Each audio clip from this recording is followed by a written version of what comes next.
Seal it for thy courts above.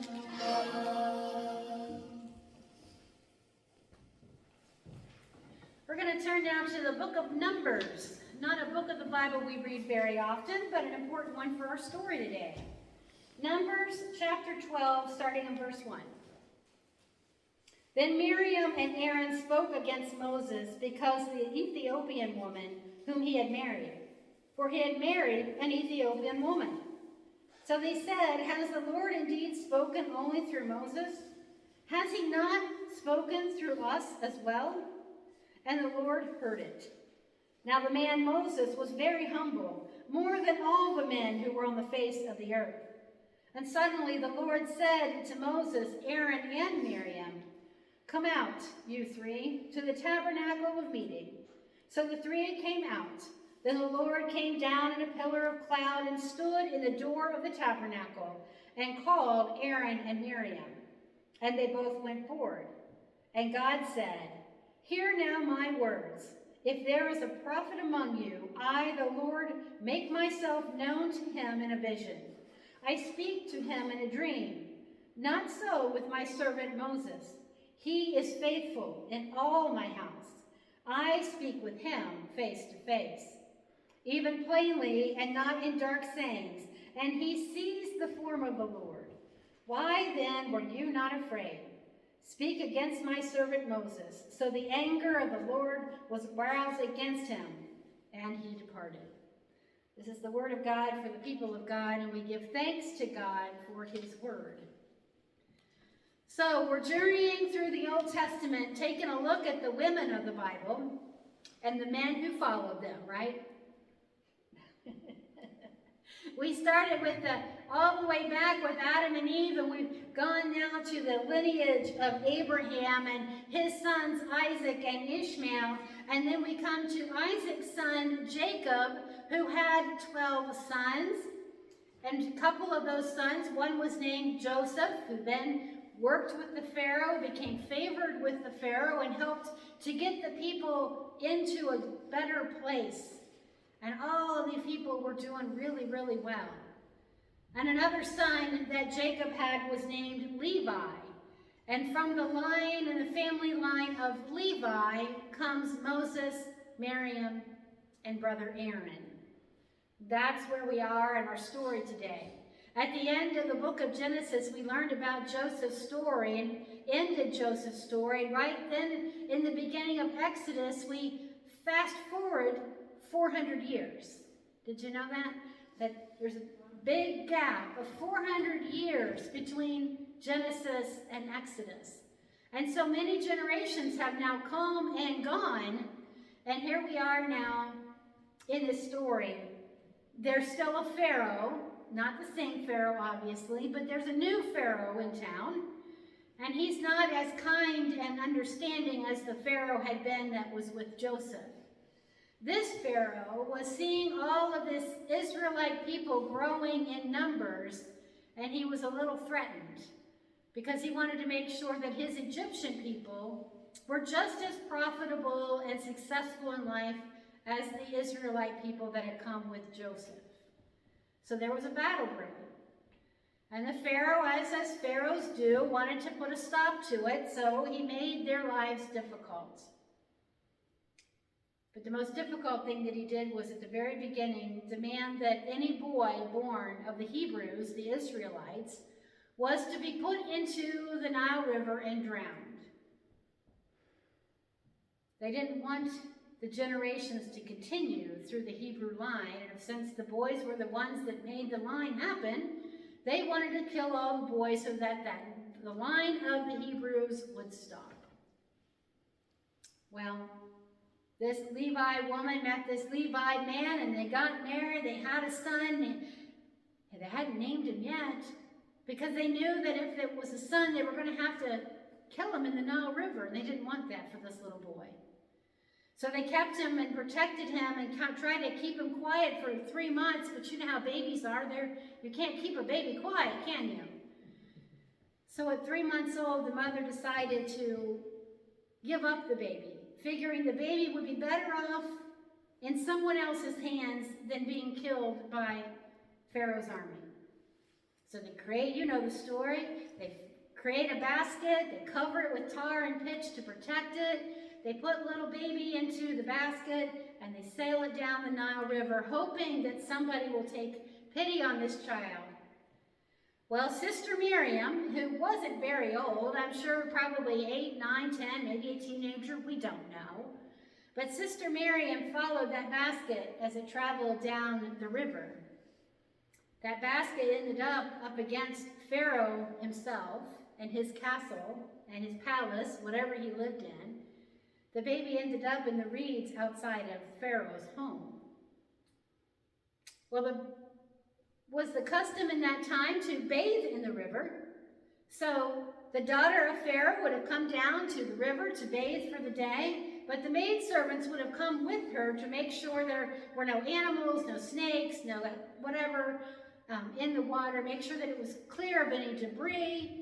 And in that area where she was to go to bathe, they find this basket.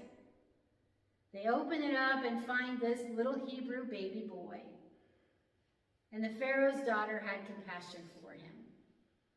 And so since Miriam was out there in the bushes paying attention, she approaches, very bravely, approaches the Pharaoh's daughter and says, "Would you like me to find one of the Hebrew women so that she can nurse this child?"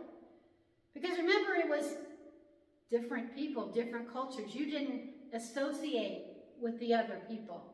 So for an Israelite woman or Israelite child to be nursed by an Egyptian woman would have been unheard of.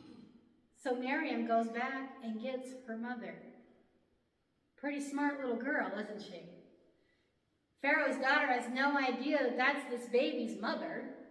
And this baby gets to go back home with Miriam and mom and dad and brother Aaron to be raised up until he's no longer needing to be nursed. And then they take him back and he lives in the Pharaoh's palace. Now, catch this. The very Pharaoh that wanted all of these baby boys killed is now has one living right there in his own palace. So Moses grows up. And then the story in Exodus stops there and then picks back up as Moses is an adult. And he's now seeing all of his people being worked to death. He's living the high life in a palace, living as Pharaoh's grandson, seeing all of his people out there making bricks and building and working hard, and they're making him work harder and harder and harder. And he can't stand it. So Moses, what does he do? He kills one of the Egyptian men. He doesn't think anybody sees him, but of course they do. And so now Moses has to be on the run. So now Moses has fled. And his people are now following him. They don't get very far. Moses then gets to have a conversation with God through a burning bush.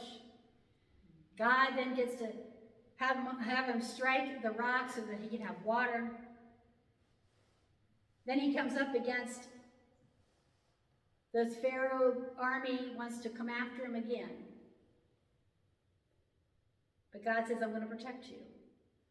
And then we have the parting of the Red Sea. You remember all these stories from Sunday school? When they had to get away from Pharaoh's army. I mean, Pharaoh had the best of the best chariots, the best horses, the best soldiers. They were all trying to get a hold of Moses and his people. God said, "That's all right. You go to that side. I'm going to take care of it." And as soon as they had gotten across on that dry land, then Pharaoh's army come rushing after them. And what does God do? Swarms them with water. The water just caves right over top of them and destroys all of Pharaoh's army. And I don't know about you, but it makes me want to just sing that song we used to sing in Sunday school, "Pharaoh, Pharaoh, oh baby, let my people go." Remember that song from Vacation Bible? Or maybe it's just me. But I love that old song and singing it with the kids and helping them to understand that God is powerful. And if God wants to destroy an army of evil people, he can do it. And he did it. But that wasn't the end for Pharaoh. Pharaoh continued to try to just come after him. Then there's those plagues that God says, I'm going to harden Pharaoh's heart. And he did that because he knew that there was no chance of Pharaoh ever wanting to become more like God. He proved that time and time again. So there were 10 different plagues that were then put upon Pharaoh. But it wasn't so much for Pharaoh as it was Pharaoh's people. God wanted Pharaoh's people to say, enough of this. I'm not following you anymore. I'm going to go follow Moses. So plague after plague, frogs, gnats, boils, river turned to blood, all of these plagues that just kept happening and happening. And nothing changed Pharaoh's heart. And his people began to have to question, do I continue to follow Pharaoh or do I follow Moses? But that last plague was the one that we now call the Passover story. God said, all of you Hebrew people, lock yourselves in your homes. Take the blood of your best offering and paint it over the doorpost of your home. And when the spirit of death comes upon this place, if I see the sacrifice of the lamb on your door, I will not come in and kill your children. But the Spirit of God came upon all the Egyptians that did not believe and did not have the blood painted on the doorpost and killed them. Now, I don't want to think about a God that could be that vengeful that he would come in and take out a whole group of people just because they didn't want to follow, but yet God had done it before, hadn't he? Did it with Noah. He destroyed people. And I am confident that God could do it again. But God said, I don't have to do it again because now I've given you Jesus and I've given him as the lamb sacrifice. It's his blood that's been shed for us so that we do not have to ever worry again. But yet there is still evil in this world, isn't there? And I just can't help but wonder if God's not going to come and just take all that evil away again. But back in our story, we then get to Exodus. If you keep reading through the book of Exodus, you get to Exodus 15, and that's where Miriam comes back into the story. After all the plagues, after the parting of the Red Sea, after the burning bush, and all the things that God has done to work on Moses, now they celebrate. Because they have come across the sea after this hardship. They have fled from Pharaoh's treachery. They have survived all of those plagues, and now they are free. Pharaoh's army's not chasing after them anymore. In Exodus 15, they celebrate. Moses sings a song, and then Miriam takes all the women and starts leading them. And Miriam had been a part of the story all along. She's just not mentioned. But Miriam would have been a pivotal person in this story with the women. Because Moses was focused on teaching the men because they were the leaders, right? The women would have just been there to help support the men. So Miriam wanted to make sure these women also heard the stories. And just think about how the stories would have been communicated back in those days. There was no text messaging. There was no social media. There was no television cameras saying, watch this is what's happening. There would have been Moses and Aaron and Miriam out in the front, and the word trickling back to the crowds as the crowds come by. Could you just imagine what the story was at the end of the line compared to the beginning of the line, like playing the old game of telephone? It would not have been the same story. But Miriam also wanted to make sure the story was heard and that the women heard it.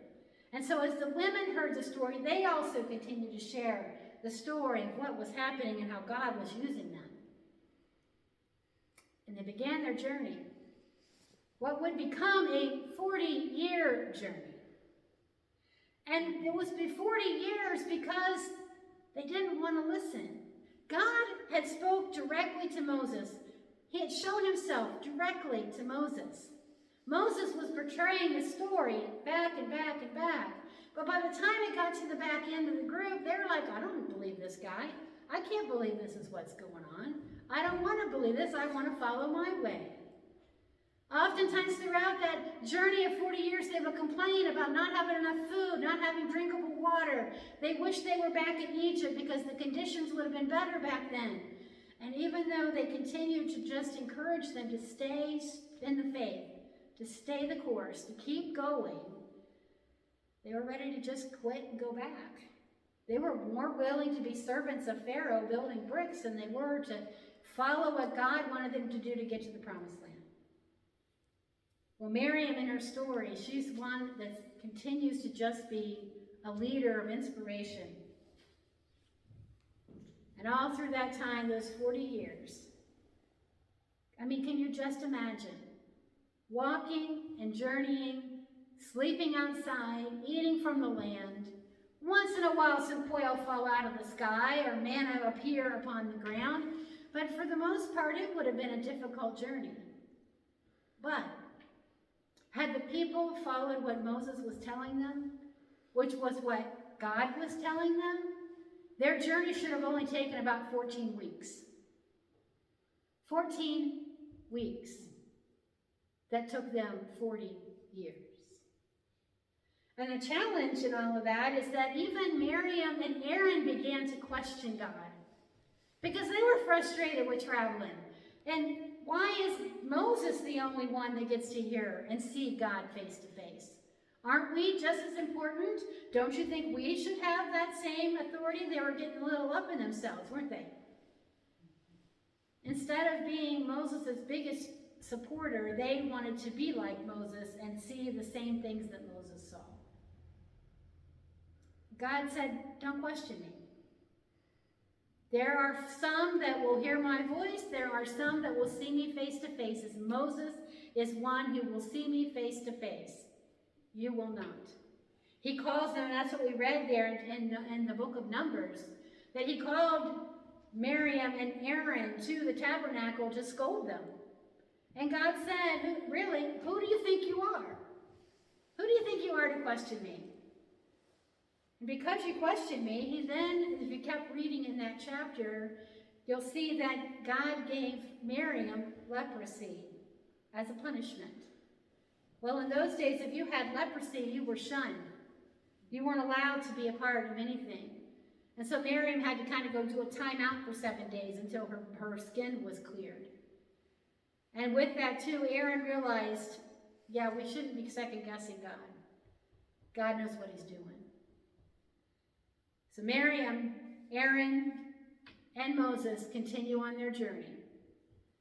But none of them got to see the promised land. For 40 years they journeyed. They were already older. So by the time it was to get to the promised land, they all had died. And Joshua is the one that leads the people, the next generation. So the generation that started on that journey was not the generation that finished the journey. All because they weren't willing to listen to what God has them to do. So what can we learn from our story today? One is to have the courage of Miriam. She wasn't afraid to go up against that daughter of Pharaoh to say, let me help you with finding you a nursemaid. Let me go get my mom. Have courage to stand up for what you believe in. But also to thank God for every blessing that we've been given in life. To not complain about what we don't have, but to say thank you, God, for the things that we do have. The third thing is to be a leader. To not be afraid to stand up and say, I want to do this. I want to lead this. And the last, quit complaining. We get so caught up in complaining about the things of life, the things that have been done to us, the things we think we should have, that we don't spend time just praising God. And even after all they had been through, when they finally had gotten to the other side of that Red Sea, what did Miriam and Moses do? They stopped and they worshiped God. And they thanked God for getting them through that hard time and to seeing them through. We're going to continue in our journey of all of these women, and Next week we get to have another one. So I can't wait for you all to hear what's next in our story. But for today, I want us to be courageous, to be a leader, to stop complaining, and to count our blessings. That's our lesson for today. So if you will, let's stand and let's sing our final hymn today. Come thou fount of every blessing.